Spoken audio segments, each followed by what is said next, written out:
Dans cette présentation, nous allons manipuler le système de fichiers, notamment en accédant, en créant, en modifiant les permissions sur les droits des fichiers, des dossiers, et voir quel est le contexte d'utilisation et d'exploitation de ces commandes.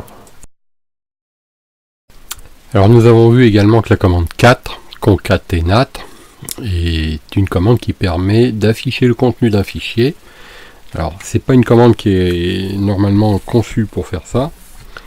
Cette commande est conçue normalement pour associer le contenu de plusieurs fichiers ensemble, c'est-à-dire en fait de fusionner des données, mais elle est surtout utilisée pour afficher le contenu d'un fichier, c'est-à-dire en fait un peu comme si vous voulez visualiser le contenu d'une voiture en regardant par la fenêtre de la voiture et sans entrer dans la voiture. Donc c'est une image, mais ça permet de comprendre que on n'est pas obligé de rentrer en mode édition pour voir le contenu d'un fichier. On peut utiliser la commande cat et c'est souvent très très pratique. Donc par exemple, quand on fait un cat lettres.txt, on voit le contenu du fichier uniquement. Alors, ce qu'on a vu avec la commande echo, c'est qu'on pouvait rediriger une fonction, et donc avec la commande cat, on peut la visualiser. Et ça va vraiment nous servir dans certains cas, lorsqu'on va vouloir, dans le cadre par exemple de la configuration de paramètres réseau, rediriger une valeur, et c'est souvent intéressant de le faire quand la valeur est simple, de type une valeur booléenne, une valeur binaire, 0 ou 1. Ça permet de le faire facilement, rapidement et très simplement, sans avoir à taper plusieurs commandes. En fait, une seule commande suffit. Et ça nous servira donc à plusieurs reprises et assez souvent. Nous avons vu aussi que la commande mkdir nous permettait de créer par exemple un dossier. Alors on pouvait créer par exemple facture ou photo, ou peu importe.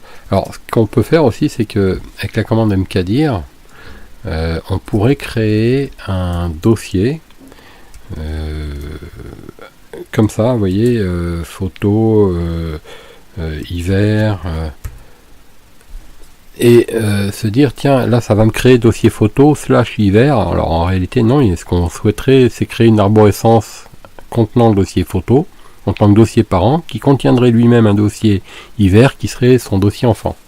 Donc pour faire ça, en fait, si on tape cette commande, si on fait ça, mkdir photo / hiver, et ben on a une impossibilité, parce qu'il nous dit qu'en fait il ne trouve pas photo. Donc il faut rajouter le paramètre -p ici. Donc on peut le faire comme ça, -p, pour qu'il crée en fait le dossier photo.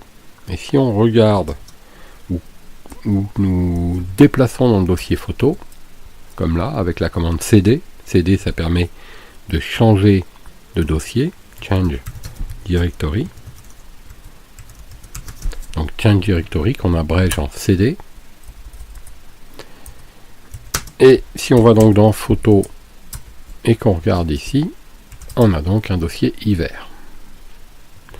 Donc on va revenir au répertoire parent avec la commande cd.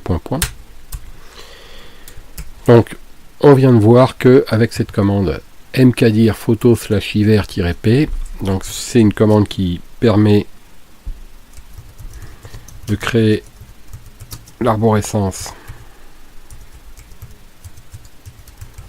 photo contenant le dossier enfant hiver. Donc c'est en fait le paramètre -p qui permet de faire ça, le -p qui est ici là.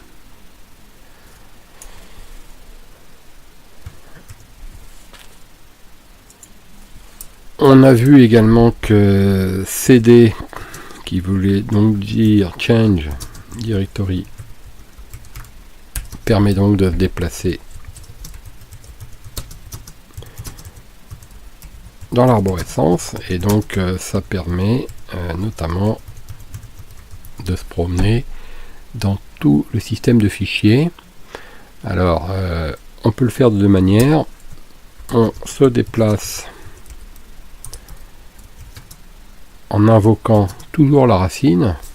Alors, ça veut dire quoi en invoquant la racine? Ça veut dire que lorsque vous allez désigner l'endroit où vous voulez aller, vous allez désigner toujours le slash comme chemin de départ. Ou bien, on se déplace relativement, c'est-à-dire par rapport à l'endroit où on se trouve.